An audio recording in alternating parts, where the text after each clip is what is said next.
Other interesting cultural news, you have Elon Musk on the mainstream media increasing racism by almost 700%. Now, this comes to us obviously on his signature platform on X, or as fewer and fewer people are calling it Twitter. Let me know what you call it. I wonder. A lot of my friends are starting to call it X Twitter or just X, as opposed to the traditional, Twitter. Now, Elon says, quote, "This graph illustrates the woke mind virus taking over legacy media. Same happened with online media and education system. Then it spread to other countries. Infection rate is almost 100%, but now it will die." And it says, term frequency in popular U.S. newspapers, racism plus racist plus racism plus racist. And it notes the New York Times, Los Angeles News, Washington Post, and Wall Street Journal. Make this really big here. And it looks like 1970s, was it the relative frequency? New York, from look like 1970 to 2020, New York increased, New York Times specifically, sorry, the delta is 2010 to 2020. New York Times increased those terms in their media by 712%. So didn't double, didn't treble, even more. Los Angeles Times has increased by 7, and again, this is all from 2010 to 2020, increased by 756. Washington Post increased by 361. Wall Street Journal increased by 468. That's astonishing to say the least. And one of the biggest controversies, well, I guess cultural hot topics is also, race relations. One of the best, ways I think to fix it is with Morgan Freeman, where Don Lemon, well, I was going to say Don Lemon got pissed. That's not really unique. It happens on an hourly basis. But he was interviewing Morgan Freeman a couple years back, and Morgan Freeman said, he asked me, "How do we fix this, Morgan Freeman?" And granted, my voice, I won't even try to do the Morgan Freeman impression. His voice is infinitely better. I couldn't even have a rudimentary type of impression of him. He said, just stop talking about it. Just work hard, get along with each other, and keep increasing your value. Which I think is darn good advice. Now this went viral, got 37 million views in the first 24 hours of posting earlier this week, and 308,000 likes. Is it 309,000 likes? No, okay. I was wondering if my one more like could be the one to get over the hump. It's going to happen one of these days. It has not since, I've started, tracking it. But it's going to happen someday, maybe. One of the first comments comes from our favorite leftist. Well, not a favorite, but always appreciate different types of opinions. You don't want to be bored in an echo chamber. And Luke Scalisi, he's kind of the antithesis of masculinity or people in the middle or on the right. He's someone who wears a V-neck in his profile picture, which is is jokingly pathetic to say the least. As we know, all men always should suit up. You just look better. And his claim to fame that he pins proudly on his profile on X Twitter is talking about how young boys should not be allowed to play football. That's the type of, I was about to say man-child this is. Now, Luke Zaleski says, quote, there are three right-wing plots relentlessly promulgated by ex-MAGA's prominent ad share reward feeds. 1, white people are the victim heroes of the globalist plot against them. 2, Trump is the victim hero of the global plot against him. 3, Elon is a victim Trump of the global plot against him. Granted, mostly mentally vacuous to me, but 1,000 people did like that statement. Luke continued saying, quote, it directly correlates with Trump's white nationalist ascent and yours, and you're attempting to use the coverage, assuming this is accurate, as a way to suggest the giant conspiracy against you and Trump and other white guys, despite disproportionate white representation in the media, unquote. Getting 879 likes. Now, that being said, most media, it's pretty diverse. I would actually argue, especially when it comes to film these days, it's actually more and more what used to be considered minorities in film. Disney's perhaps one that's always in the news for it. So mostly mentally vacuous, but Luke Scalisi did get, again, 879 likes for that second part of the statement. Now, going down, you also have, an advertisement. Luke Scalisi's on fire. He did 3 comments? I guess he's got time. So Luke Scalisi's third comment says, quote, there's nothing anyone can do or say to confront this level of gaslighting. Nothing. That's the loop we're in. It's gaslighting paradox of pretending Elon is the savior of free speech and journalism and the victim of malign woke forces on his own personal social media platform. And again, I think it's mentally vacuous and stupid, but 848 people did like that third statement. Which, again, even if you didn't do any research, you just every once in a while turned on CNN, turned on mainstream media. Throughout our lifetime, they increasingly are leaning into those narratives and talking about those types of things. I can't see that not being true.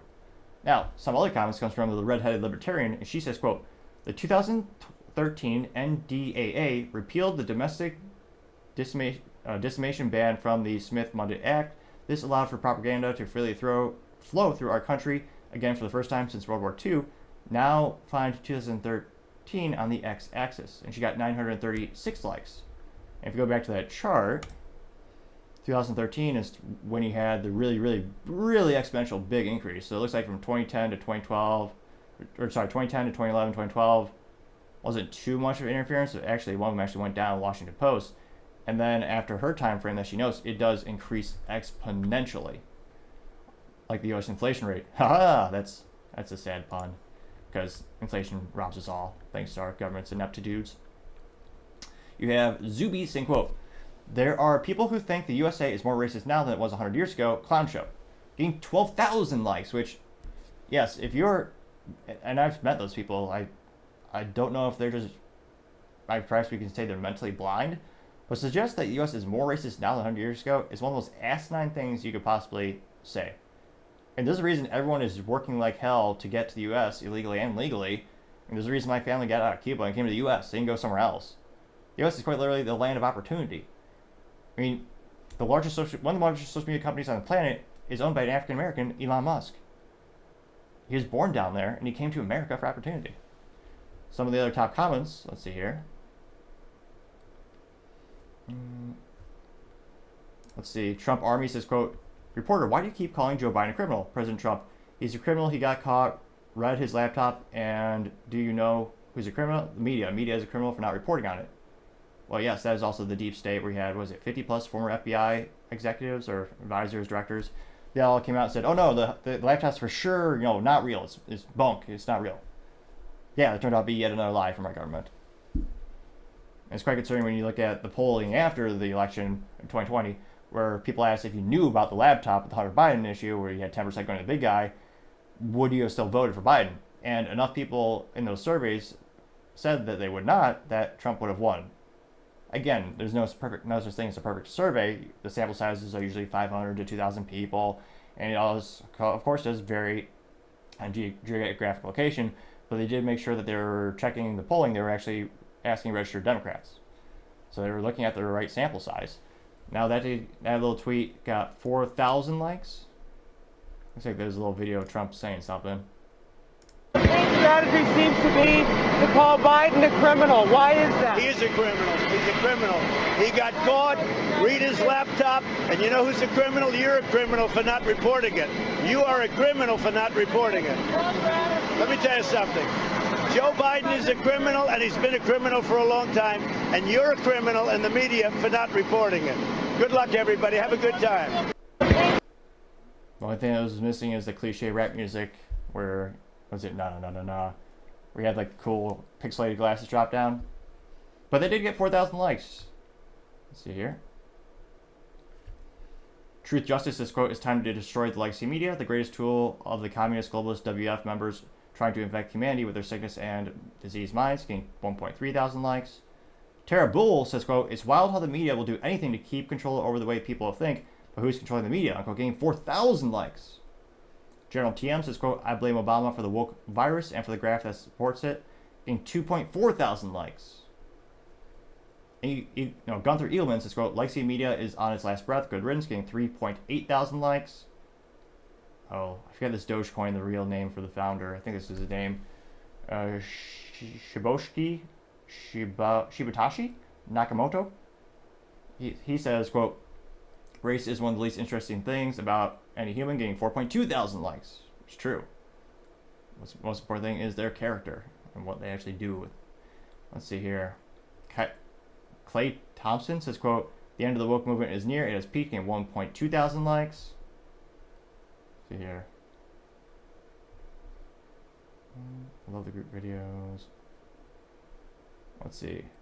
Junita Broderick says, quote, I love those group videos where you can actually hear them saying the same exact thing. They look like parrots.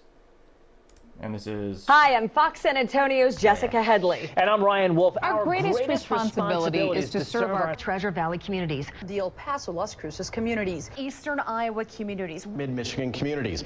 We are extremely proud of the quality, balanced journalism that CBS 4 News produces. But We are concerned about trouble and trend of irresponsible, one-sided news stories plaguing our country. plaguing our country. Yep, 840 likes for that compilation. Oh, no way. This is perfect. Is this one of the Morgan Freeman moments I was like specifically referencing? This comes from Jonas Lismont, and he says, rather take the Morgan Freeman way. Let's see here. Black History Month you find Ridiculous. Why? You're going to relegate my history to a month? oh come on What do you do with yours? Which month is White History Month? Well, Come on, tell me. well I'm Jewish. Okay, which month is Jewish History Month? There isn't one. Oh, why not? Yeah. Do you want one? No No, I don't either. I don't want a Black History Month. Black history is American history. how are we going to get rid of racism until Stop talking about it. I'm going to stop calling you a white man. Yeah. And I'm going to ask you to stop calling me a black man. I know you as Mike Wallace. You know me as Morgan Freeman. Black History Month? The OG Morgan Freeman. Probably the... I'm surprised he doesn't do more voice acting. Probably one of the best voices in media in Hollywood, bar none. Got 1.3 thousand likes. Let's see here. One more comment. Limo Greg says, quote, "This is the real news. Look how bad the whole world is now." Says it's not that complicated anymore. You have a picture of Trump says peace. Picture of Biden says war. Got 192 likes. Which, yeah, one of the most ironic things during the 2020 election. Remember, actually, when Trump was running the first time, too, they always said, if you vote for Trump, the world will go to hell in a handbasket. There'll be war constantly. And ironically, that was one of the most peaceful times in U.S. history. And now, we're almost on World War III. So it'll be interesting to see if the appetite decreases for this type of content with the mainstream media. Do people continue to move over to different contents? I mean, when's the last time you actually turned on a TV and watched Fox News or CNN? Which can't but think they're both equally mentally vacuous, with only a couple good things on Fox and the Fox Business section and CNN Business. But let me know. As always, be fascinating to hear what you have to say. Thank you, everyone, for taking the time to tune in today. Again, trying to get to 4,000 subscribers by the end of the month, so if you could click that button, I greatly appreciate it. Also, leaving a thumbs up, thumbs down, or comment is a great way to give me some additional feedback, letting me know how I can make the show better and better. Lastly, don't forget to take the time to tell your family, tell your friends, tell your coworkers, heck, tell your enemies, tell anyone and everyone. Just stay safe, fight the good fight.